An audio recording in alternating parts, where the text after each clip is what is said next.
예루살렘 교회가 당시에 기근으로 인하여서 그 지역의 기근으로 인하여서 큰 어려움을 당했습니다. 우리도 그렇지만 그때 당시에도 이런 큰 어려움이 당했을 때 교회들이 힘을 합하여서 어려운 교회를 돕는 그런 아름다운 모습이 있었다라는 것이죠. 그런데 그 예로 든 교회가 어디냐면 마게도니아 지역 교회라는 것입니다. 근데 이 마게도니아의 교회들이 속한 도시들이 빌립보, 데살로니가, 베레아 이쪽 지역들인데 이 교회들 또한 형편이 좋은 것은 아니었습니다. 왜 그러냐면은 당시에 오늘 본문의 표현대로 2절을 보게 되면 환난의 많은 시련 가운데서 그들의 넘치는 기쁨과 극심한 가난이 그들의 풍성한 연보를 넘치도록 하게 하였느니라고 되어 있거든요.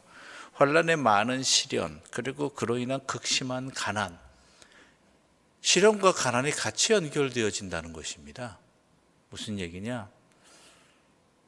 박해를 받는다, 이런 것들의 의미도 있겠지만 또 다른 의미는 경제적인 어려움도 겪었다라는 것입니다. 물론 식민도시라는 것들이 로마 제국의 여러 가지 수탈을 겪지만 신앙 공동체를 이어 교회 그리스도인으로 산다는 것은 그 당시에 그 경제적인 불이익이 반드시 따랐던 일들이었습니다. 예수 믿는다는 이유로 경제적 활동에 많은 제약이 있었거든요. 그래서 이전에는 누리지 못했던, 이전에는 생각지도 못했던 경제적 어려움들이 그들의 삶을 굉장히 힘들게 만들었다는 것이죠. 몇 차례 이야기 드린 것 같은데 이런 것들은 당시 기독교에 대해서 사회가 얼마나 좋지 않은 인식을 갖고 있었고 그로 인해서 그들이 흩어지거나 아니면 그 종교 생활을 하지 못하게 하기 위해서 경제적으로 많은 핍박도 가했다라는 것. 그럼에도 불구하고 이 마게도니아 지역 교회들은 어떻게 해요? 그들의 풍성한 연보를 넘치도록 하였도다. 즉 이 연보라는 것이 뭐냐면 예루살렘 교회를 돕기 위한 그러한 헌금을 말하는 것이죠. 이해되지가 않습니다. 자기들도 어려운데, 자기들도 먹고 살기 힘든데, 이전보다 생활이 더 궁핍해졌는데 어떻게 그럴 수 있을까? 그래서 사도 바울은 8장 1절에서 이렇게 말합니다. 8장 1절 함께 읽어보겠습니다. 형제들아, 하나님께서 마게도니아 교회들에게 주신 은혜를 우리가 너희에게 알리노니. 마게도니아 교회에 무엇이 있었느냐면 하나님께서 주신 은혜가 있다라는 것입니다. 즉 경제적으로 어렵고 여러 가지 박해를 받고 있는 상황임에도 불구하고 그들에게는 하나님께서 주신 은혜가 있다라는 것이죠. 그런데 이 은혜, 즉 카리스라는 이 단어는요, 바울 서신에 있어서 매우 중요한 개념입니다. 이 카리스라는 이 은혜는 하나님께서 우리에게 조건 없이 주시는 과분한 사랑이나 능력을 말하는 것이죠. 조건 없이 주시는. 여기서 카리스마, 즉 은사도, 성령의 은사도 나오게 되는 것입니다. 하나님께서 조건 없이 주시는 하나님의 사랑이다라는 것이죠. 그런데 이 은혜는 어떠한 특징을 가지고 있느냐? 받은 자가 그것을 자신에게만 머물게 하는 것이 아니라 흘려버리는, 나누는 그러한 은혜를 갖고 있다는, 그러한 특성을 가지고 있다는 것이죠. 이게 하나님의 은혜의 특징입니다. 우리가 그리스도인들을 일컬어서 하나님의 복의 통로라고 이야기하잖아요. 즉 그것은 이 하나님의 은혜, 이 특성을 가지고 있다는 거예요. 우리가 받은 것을, 그것이 유형적인 것이건 무형적인 것이건 그것을 반드시 다른 사람들과 나누고 또한 함께하는 그러한 특징을 가지고 있기 때문에 이것을 내 안에만 품고 있다면, 자기를 위한 것으로만 삼게 된다면 이것은 주신 은혜에 합당하지 않은, 은혜를 받은 자로서 올바르지 않은 모습이라는 것이죠. 이것이 바로 바울이 말하는 것입니다. 이 마게도냐 지역 교회에 많은 어려움들이 있었지만 그들에게 주시는 하나님의 여러 가지가 있겠죠. 말씀의 은혜, 또한 그 외에도 평안의 은혜, 이런 것들을 주신 것들을 통해서 그 받은 은혜를 그 은혜 받은 자로서 합당하게 나누는 모습이 있었다. 섬기는 모습이 있었다 하는 그것이 이 안에 있습니다. 그러므로 우리 또한 마찬가지입니다. 우리가 하나님의 은혜를 받은 자라는 것을 분명히 안다면, 또한 하나님의 복의 통로라는 것을 분명히 안다면, 우리는 이 받은 바 은혜를 다른 교회들이나 아니면 우리 이웃들에게 함께 나누고 섬기고 흘려보내는 그 일까지도 반드시 일어나야지만 그 은혜를 받은 자다운 모습이 되는 것이고, 은혜를 받은 결과가 제대로 이루어지는 것이라고 바울은 말하고 있는 것이죠. 그뿐만이 아닙니다.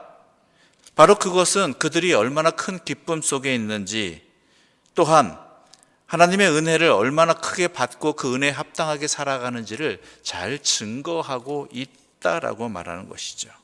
그래서 고린도 교회도 권면하는 것입니다. 너희에게도 하나님의 크신 은혜가 있다. 이미 너희들이 많은 성령의 은사도 받았고, 하나님의 은혜잖아요, 이것도. 그렇죠? 그리고 또한 고린도 교회에 여러 가지 하나님의 은혜를 주셨는데 그 은혜에 합당하게 살아라라는 것입니다.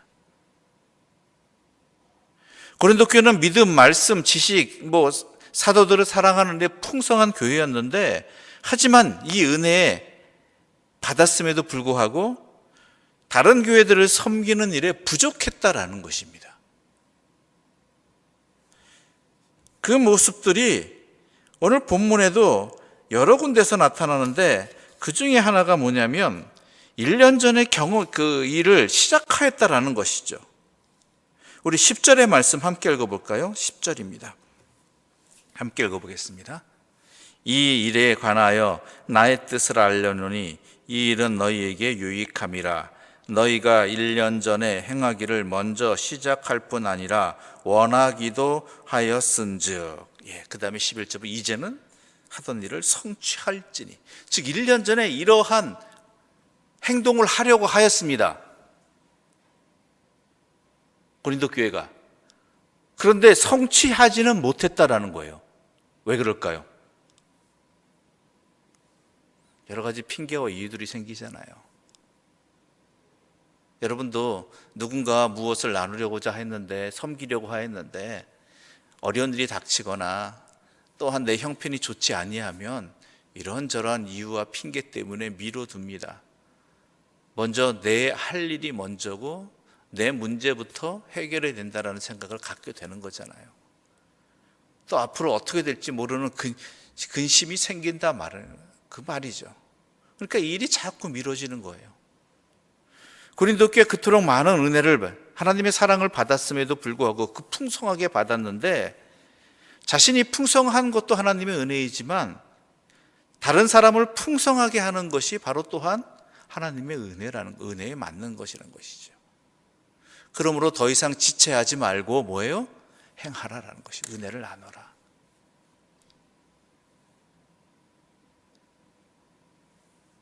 그럼 이런 말이 들립니다.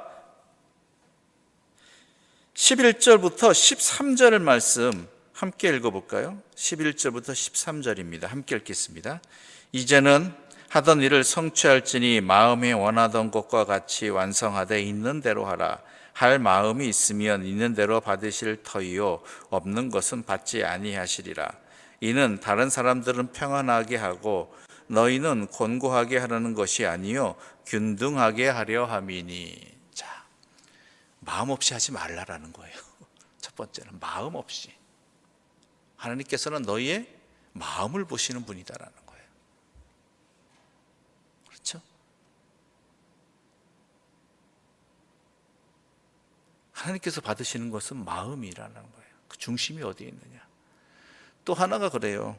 그렇다면 다른 사람 평안하게 하고자 우리가 힘들어지자는 것이냐, 우리도 힘든데 우리의 것을 다른 사람에게 나눔으로 말미암아 내 것을 줌으로 말미암아 내가 힘들어진다라는 그러한 이유들이 생기고 핑계거리가 있다. 그런 말이 고린도 교회에서 들렸나 보죠. 다른 사람 잘 살게 하고자 우리가 힘들어지자는 얘기냐. 실제로 그런 말들이 우리 안에서도 있잖아요. 남들 좋지 않고 내가 불편해지느냐. 그런데 바울은 이야기합니다.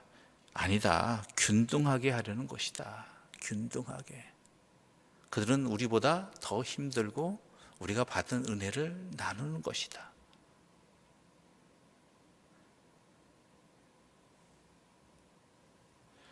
(14절) 보면 이렇게 되어 있습니다. 14절 15절 보면 제가 읽겠습니다. 잘 들으시기 바랍니다. 이제 너희의 넉넉한 것으로 그들의 부족한 것을 보충함은 후에 그들의 넉넉한 것으로 너희의 부족한 것을 보충하여 균등하게 하려 함이다. 15절 보면 이렇게 기록된 것 같이 많이 거둔 자도 남지 아니하였고 적게 거둔 자도 모자라지 아니하였느니라. 바로 이것이라는 것이죠. 모두가 균등하게. 지금은 너희가 남을 돕는 입장일 수도 있겠지만 그들 또한 비록 물질은 아닐지라도 다른 어떠한 것으로 그들 또한 너희를 돕게 되는 것이고, 이러한 것이 세상에 하나님의 섭리와 이치이고 함께 살아가게 하신 이유다라는 것이죠. 그래서 결론은 어떻게 돼요? 모자르지도 남지도 않게 하시는 하나님의 역사가 있다라는 것이죠. 인간의 계산을 넘어서는. 많이 거두고자 했지만 먹지 못하는 썩어버린 만나와 같이, 또한 적게 거둔 것 같은데 모자르지 아니하는 하나님의 은혜가, 그날의 일용할 양식이 되어지는 하나님의 섭리가, 그것을 이게 하나님의 은혜예요. 그래서 하나님의 은혜, 단순히 내 물질을 나누고 내가 받은 은혜를 나누는 거예요. 그래서 그 은혜의 섭리 가운데 행동하라는 거예요. 세상의 경제적인 가치관 속에서, 경제적인 기준 속에서 이웃 어려운 이들을 돕고 하는 것이 아니라 하나님의 은혜로 하라는, 내가 받은 은혜로. 그 얘기 속에서는 이 모든 것들이 하나님의 은혜의 논리 가운데, 섭리 가운데 바라봐야 된다는 것이죠. 하나님의 역사하심이 있음을 믿고.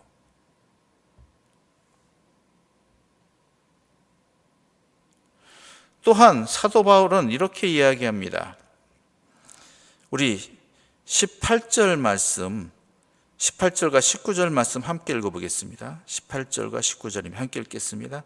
또 그와 함께 그 형제를 보내었으니 이 사람은 복음으로써 모든 교회에 칭찬을 받는 자요, 이뿐 아니라 그는 동일한 주의 영광과 우리의 원을 나타내기 위하여 여러 교회의 택함을 받아 우리가 맡은 은혜의 일로 우리와 동행하는 자라.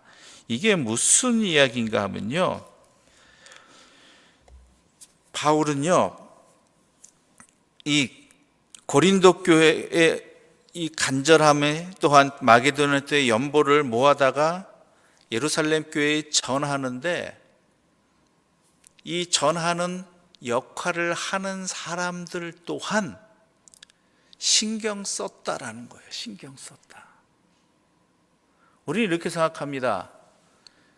귀한 모아놓은 그 헌금을 전달하는 데 있어서 그 헌금이 중요한 것이지 그 전하는 사람이 무슨 소용이 있겠느냐, 그냥 제대로 전달만 하면 되는 것이라는 생각을 하게 되는 것이죠.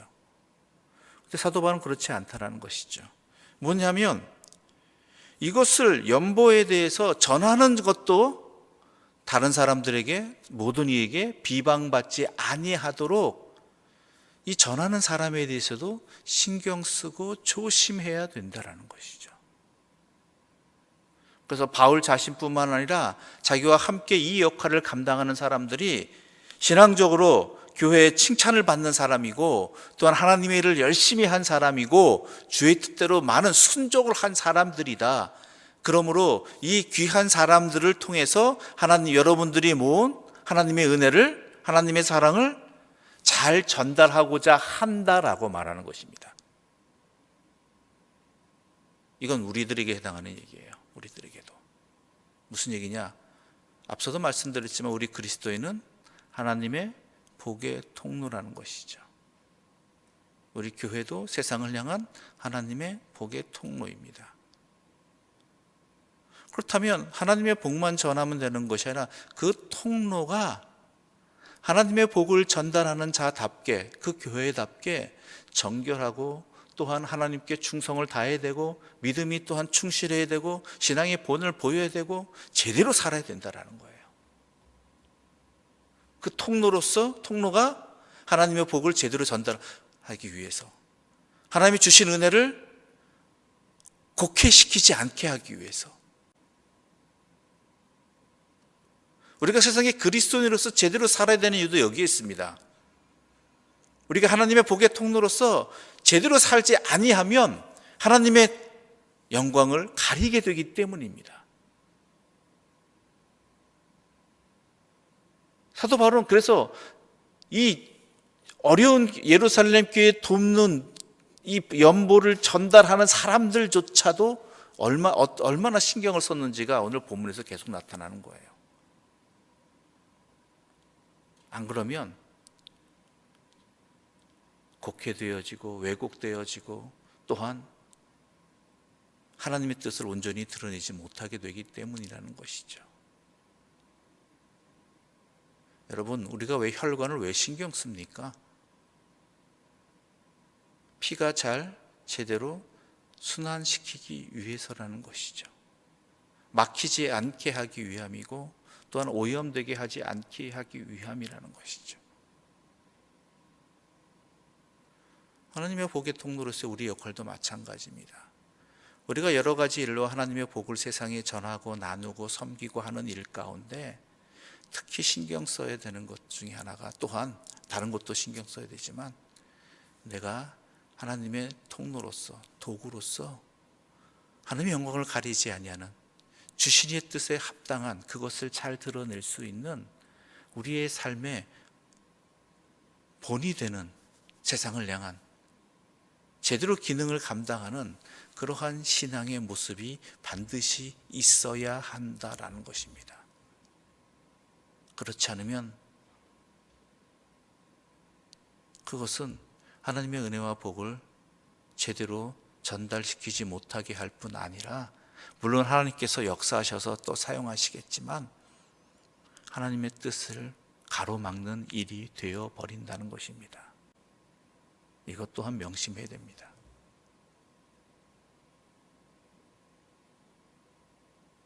부디 우리 교회가, 우리 성도들이 하나님의 은혜에 합당한 삶을, 나눔의 삶을, 섬김의 삶을 살기를 바랍니다. 또한 저와 여러분이, 우리 교회가, 여러분의 가정이 하나님의 복의 통로로서 그 역할을 잘 감당하기 위해서 더욱더 주님 앞에 하나님의 자녀로서의, 하나님의 사람으로서의 신앙의 삶을 제대로 살아가기 힘쓰는 그러한 선한 일을 더 조심해서 할 수 있는 주의 사람들 되시기를 간절히 소망합니다. 기도드리겠습니다. 하나님 아버지, 감사합니다. 우리에게 주신 하나님의 은혜 너무나 크고 너무나 많고 풍성합니다. 한량이 없습니다. 그런데 우리는 그 은혜를 주신 이의 뜻에 합당하지 아니하게 나를 풍성하게만 사용하고 나누고 섬기고 또한 함께 하는 데에는 너무나 부족하고 어리석었습니다. 그리하여서 이 땅에 빛과 소금의 역할을 감당하지 못하였고 하나님의 복의 통로로서의 역할을 망각하였습니다. 설사 또한 하나님의 복의 통로로서 그 사명을 감당할 때에도 조심하고 살피고 또한 그 역할을 감당하기 위해 신앙적으로 하나님 앞에 성실히 감당하기도 하였지만 그렇지 못할 때도 많았습니다. 우리의 욕망을 이루기 위해, 내 명예를 높이기 위해, 내 자신을 드러내기 위해서 그렇게 이웃을 향한 하나님의 사랑의 통로로서의 역할을 헛되이 사용하였습니다. 이제 그러한 우리 어리석음을 회개하오니 주 용서하여 주시고 우리를 깨끗하고 정결하게 하여 주시어서 하나님의 은혜를 나누는 자들로 또한 그 복의 통로로서의 사명을 제대로 감당할 수 있는 그리스도인으로서 성실하게 또한 순종하며 믿음의 삶을 살아가게 하여 주시옵소서. 이 모든 말씀 예수님의 이름으로 기도드립니다. 아멘.